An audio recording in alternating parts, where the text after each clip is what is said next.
ಇಂದೇ ಡೌನ್ಲೋಡ್ ಮಾಡಿ ಮತ್ತು ನಿಮ್ಮ ನೆಚ್ಚಿನ ಶೋಗಳನ್ನು ಆನಂದಿಸಿ.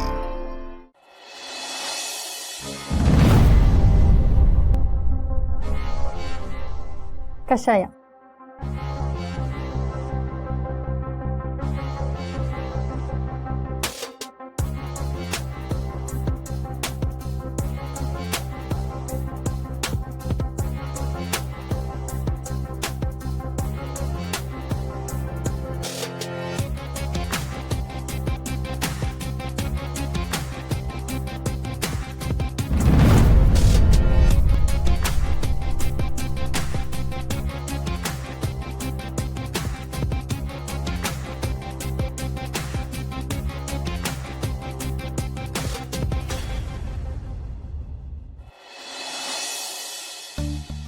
ಮಿಂಚು, ಸಪ್ರೇಟ್ ಆಗಿರೋ ಮಮ್ಮಿ ಡ್ಯಾಡಿನ ಒಂದ್ ಮಾಡ್ಲೇಬೇಕಲ್ಲ, ಹೆಂಗ್ ಮಾಡೋದು?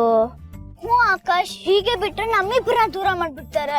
ಹ್ಞೂ ಮಿಂಚು, ಪಪ್ಪ ಅಂತೂ ನನ್ನ ಮಾತಾಡ್ಸ್ತಾನೆ ಇಲ್ಲ, ಮಮ್ಮಿನೂ ಅಷ್ಟೇ ಸ್ಟ್ರಿಕ್ಟ್ ಆಗ್ಬಿಟ್ಟಿದ್ದಾರೆ. ನೀವು ಮನೆಗೆ ಹೋಗ್ತೀನಿ ಅಂದ್ರೆ ಸಾಕು, ಬೇಡ ಓದ್ಕೋ ಓದ್ಕೋ ಓದ್ಕೋ ಓದ್ಕೋ, ಸೇಮ್ ಡೈಲಾಗು.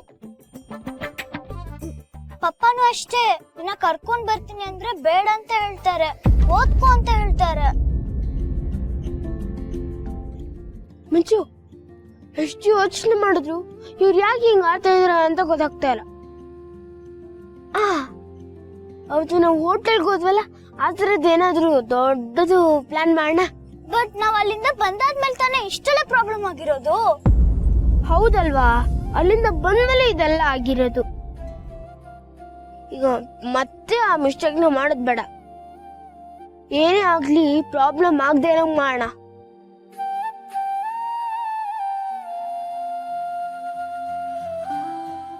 ಮುಂಚು, ನಾಳೆ ನಮ್ಮ ಮಮ್ಮಿದು ಬರ್ತಡೆ. ನಾವೆಲ್ರು ಚೆನ್ನಾಗಿದ್ರೆ ಎಲ್ರು ಹ್ಯಾಪಿಯಾಗಿ ಸೆಲೆಬ್ರೇಟ್ ಮಾಡ್ಬೋದಾಗಿತ್ತಲ್ವಾ? ಹೌದೇನೋ, ನಾಳೆ ನಿಮ್ ಮಮ್ಮಿ ಬರ್ತಡೇನಾ? ಹಾಗಾದ್ರೆ ನಾವ್ ಒಂದ್ ಕೆಲ್ಸ ಮಾಡೋಣ, ನಿನ್ ಮಮ್ಮಿ ಬರ್ತಡೇನ ಸ್ಪೆಷಲ್ ಆಗಿ ಸೆಲೆಬ್ರೇಟ್ ಮಾಡೋಣ. ಸ್ಪೆಷಲ್ ಆಗ ಹೇಗೆ?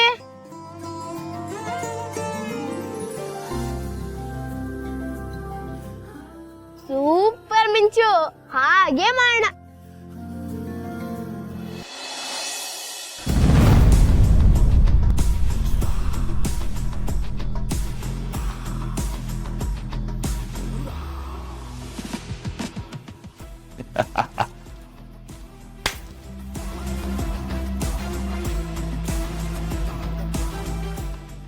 ವರ್ಕ್ ಆಗಿದೆ ಮುದುಕಿ.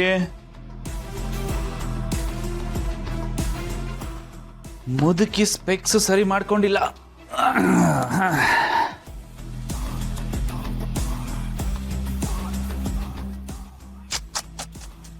ಮಲಗಿದ್ದಾಗ್ಲೂ ಮುದುಕಿ ಶೃಂಗಾರ ನೋಡು ಬೇಬಿ. ಶೋಕಿ ಮುದುಕಿಗೆ.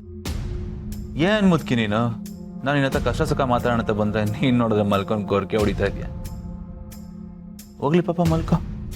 ಕಷಾಯದ ಎಫೆಕ್ಟ್ ಏನಿಲ್ಲ ಮುದುಕಿ. ಸಾವಿರಾರು ಕೋಟಿ ಆಸ್ತಿ ಒಡತಿ ನೀನು. ಕೇಳಿದ್ರೆ ಶಾಕ್ ಆಗುತ್ತೆ. ಅಷ್ಟೆಲ್ಲ ಆಸ್ತಿ ಇಟ್ಕೊಂಡು ಏನ್ ಮಾಡ್ತೀಯ ಮುದುಕಿ? ಉಪ್ಪಿನಕಾಯಿ ಹಾಕ್ತೀಯ ಅಥವಾ ಬೋಂಡ ಬಜ್ಜಿ ಹಾಕ್ತೀಯ? ಏನಿಲ್ಲ, ವೇಸ್ಟು, ಲಿಟ್ರಲಿ ವೇಸ್ಟ್. ಕೊನೆಗಾಲದವರೆಗೂ ತಿಂದು ಉಂಡು ಮಜಾ ಓಡಾಯಿಸ್ತೀನಿ ಅನ್ನೋದಕ್ಕೆ ನೀನೇನ್ ಬಿಗಿನಿಂಗ್ ಅಲ್ಲ ಇದೆಯಾ, ಡೆಡ್ ಎಂಡ್ ಅಲ್ಲಿ ಇದೆಯಾ ಮುದುಕಿ ಅಂತ ಜೋರಕ್ಕೆ ಮುದ್ರೆ ಹೋಗ್ಬಿಡ್ತೀಯ. ಆ ಲೆವೆಲ್ಗೆ ಇದೆಯಾ. ನಿನಗೆ ಸಾವಿರಾರು ಕೋಟಿ ಆಸ್ತಿ ಬೇಕು. ಡೆಡ್ ಎಂಡ್ ಅಲ್ಲಿ ಇದೆಯಾ ಅಂದ್ಮೇಲೆ ಆದ್ರೂ ಆಸ್ತಿ ಮೇಲಿರೋ ಮೋಹ ವ್ಯಾಮೋಹನ ಎಂಡ್ ಮಾಡ್ಬೇಕಲ್ವಾ ಮುದುಕಿ? ಸರಿ ಇಲ್ಲ ನೀನು. ನನ್ನ ಕೊರತೆ ಏನು ಅಂದ್ರೆ, ನಾನು ನಿನಗೂ ಮೊಮ್ಮಗ ತಾನೆ. ನಿನ್ನ ಮಗನ್ಗೆ ಹುಟ್ಟಿರೋನು ತಾನೆ, ನಿನ್ನ ಮಗನ ಬೈ ಪ್ರಾಡಕ್ಟ್ ತಾನೆ ನಾನು. ಅದೇ ಯಾಕೆ ಮುದುಕಿ ನನ್ನನ್ನು ಮಾತ್ರ ಇದುವರೆಗೂ ಒಂದು ದಿನಾನು ಮೊಮ್ಮಗ ಅಂತ ಪ್ರೀತಿಯಿಂದ ಮಾತೇ ಆಡಿಸ್ಲಿಲ್ಲ ನೀನು? ದಿನ ಬಿಟ್ಬಿಡು, ಒಂದು ಕ್ಷಣಕ್ಕೂ ನನ್ನನ್ನು ಪ್ರೀತಿಯಿಂದ ನೋಡ್ಲಿಲ್ಲ ನೀನು. ಹಾಗಿದ್ಮೇಲೆ ನಿನ್ನ ಮೊಮ್ಮಗನ ಸಾಲ ತೀರ್ಸೋದರ್ದು ನನಗ್ಯಾಕೆ? ಯಾಕೆ ನನಗೆ? ತಪ್ಪಲ್ವಾ? ಓಕೆ, ಅದು ಏನೋ ಫ್ಯಾಮಿಲಿ ಪಾಲಿಟಿಕ್ಸು ಡ್ರಾಮಾ ವಗೇರ ವಗೇರ ಅಂತ ಅದನ್ನ ಸೈಡ್ ಗಿಡೋಣ ಅಂತಾನೆ ಇಟ್ಕೊಳ್ಳೋಣ. ಇನ್ನು ನಿನ್ನ ನಿಜವಾದ ಮೊಮ್ಮಗ ಅಂತ ನೀನೇನು ಕರೀತೀಯ, ಗುಂಡು ಮಣಿ, ಅವನ್ ಸಾಲ ಮಾಡಿಟ್ಟು ಹೋಗೋದಂತೆ, ನಾನು ಅದನ್ನು ತೀರ್ಸೋದಂತೆ. ಅದಕ್ಕೆ ಮುದುಕಿ ನಾನೊಂದು ಐಡಿಯಾ ಮಾಡಿದ್ದೀನಿ. ಏನ್ ಗೊತ್ತಾ, ಆ ನಿನ್ನ ಪ್ರೀತಿಯ ಮೊಮ್ಮಗ ಮಾಡಿರೋ ಸಾಲನ ಅವನ ಪ್ರೀತಿಯ ಅಜ್ಜಿ ಕಡೆಯಿಂದನೇ ತೀರ್ಸೋಣ ಅಂತ.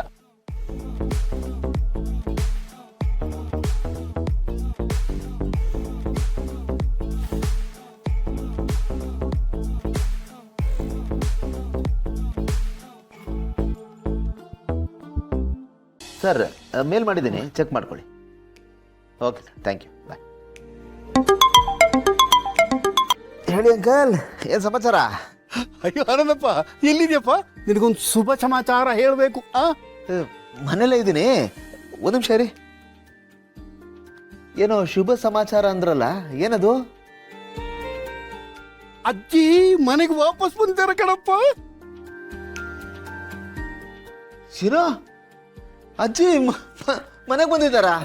ಅಂದ್ರೆ ಇನ್ಮೇಲೆ ಆ ಮನೇಲಿ ಅಜ್ಜಿದೆ ಹವಾ ಅನ್ನಿ. ಬರೀ ಹವಾ ಅಲ್ಲ ಆನಂದಪ್ಪ, ಗರಂ ಹವಾ. ಅಜ್ಜಿ ಬಂದ್ರೆ ಗೊತ್ತಲ್ಲ, ಸುಂಟ್ರ ಗಾಳಿ ಬಂದಂಗೆ ಬರ್ತಾರೆ. ಹಾ, ಎಲ್ರು ಕೈ ಕಾಲು ಬಿಡಿಸ್ಬಿಡ್ತಾರೆ. ಬರ್ತಿದ್ದಂಗೆ ಚಾರ್ಜ್ ತಗೊಂಡ್ಬಿಟ್ಟಿದ್ದಾರೆ ಆನಂದಪ್ಪ. ಹಾ, ಮನೆಯಲ್ಲಿ ಈಗ ಅಜ್ಜಿ ಆಡಳಿತ ಜಾರಿಯಾಗಿದೆ. ಎಲ್ಲರಿಗೂ ತನ್ನ ವರಸೆಯನ್ನ ತೋರಿಸುತ್ತಿದ್ದಾರೆ. ಮಿಕ್ಸಿಗೆ ಹಾಕದೇನೆ ಎಲ್ಲರನ್ನ ನುಣ್ಣಗೆ ರುಬ್ಬಿಟ್ರು ಕಣೋ. ಶಕುಂತಳಗೂ ಕ್ಲಾಸ್ ತಗೊಂಡ್ರು, ನನಗೂ ತಗೊಂಡ್ರು. ಅವ್ರ ಲೆಕ್ಕದಲ್ಲಿ ನಾನು ಇವ್ರ ಪಾಳ ಇದ್ದಾನಲ್ವಾ, ಅದಕ್ಕೆ ನನಗೂ ಚೆನ್ನಾಗಿ ಕ್ಲಾಸ್ ತಗೊಂಡ್ರು ಆನಂದಪ್ಪ. ಏನ್ ಮಾಡಕ್ಕಾಗಲ್ಲ ಅಂಕಲ್, ಇವ್ರು ಹೀಗೆ ಅಂತ ಒಂದ್ ಸರ್ತಿ ಸೀಲ್ ಬಿದ್ದುಬಿಟ್ರೆ ಅದನ್ನ ಒರೆಸ್ಕೊಳಕ್ ಆಗಲ್ಲ. ಅಜ್ಜಿ ಕೈಲಿ ಊಸ್ಕೊಂಡ್ರೇನು, ನನಗದು ಅಭ್ಯಾಸ ಆಗ್ಬಿಟ್ಟಿದೆಯಲ್ಲ. ಅಜ್ಜಿ ಕೈಲಿ ಉಗಿಸ್ಕೊಳ್ಳೋದು ಅಂದ್ರೆ ಆಶೀರ್ವಾದ ತಗೊಂಡ್ತಾರ. ಒಂದು ವಿಷಯ ಏನ್ ಗೊತ್ತಾ, ನಾನು ನಿಮ್ ದೃಷ್ಟಿಲಿ ಈಗ ಒಳ್ಳೆಯವನಾಗಿದ್ದೀನಲ್ಲ, ಅದು ನನಗೆ ನೆಮ್ಮದಿ ಆನಂದಪ್ಪ, ಖುಷಿ ಆಗ್ತಾ ಇದೆ. ಅದು ಸರಿನೇ ಬಿಡಿ, ನೀವೇನು ಅಂತ ನಮ್ಗೆಲ್ಲ ಗೊತ್ತಾಯ್ತಲ್ಲ, ಅಷ್ಟು ಸಾಕು. ಮತ್ತೆ ಅಜ್ಜಿ ಸಮಾಚಾರ ಏನು, ಏನೇನ್ ನಡೀತಾ ಇದೆ?